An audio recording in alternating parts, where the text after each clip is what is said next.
አሁንም ምለው የኢትዮ 360 ጉዳይ በአስቸኳይ በህግ እንዲፈታ እንፈልጋለን። ሀብታሙ አያሌው ያለምንም ቅድመ ሁኔታ ቦታውን አስረክበ ኢትዮ ሰገነት ብለህ የያዝከው ሚዲያ ይዘው ልቅ ማለት ትችላለህ። ያለዛም ልክ እንደኛ እኩል ሆነ ከኛ ጋር አንዲትም ስንጣሪ ልዩነት የለህም።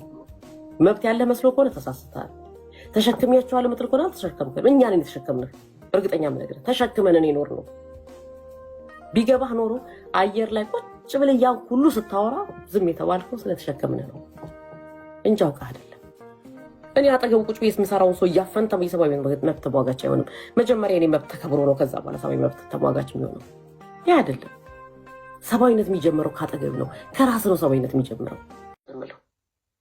ከዛ ውጭ ግን የሙሉ ጊዜ ግርድናን አልተቀጠርኩም። የሙሉ ጊዜ ግርድና ተቀጥራችሁ ደግሞ ንግስና ልሰጡ የምትሯሯጡም ጀርባችሁን እስቲ ፈትሹ፣ ራሳችሁንም ፈትሹ። እየሰራችሁ ያላችሁትን ነገር ትክክል ነን ወይ በሉ። ላለመናገር ዝም ያልነው ስለወደድነው አይደለም፣ ስላላወቅን አይደለም። ዝም ቢባል ይታለፋል ነው። ቢያንስ አጠገባችሁ ያሉትን ሰዎች ዞር ዞር ብላችሁ ነውርም ስለሆነ እዚህ ጋ ይብቃኝ ጌጥዬ።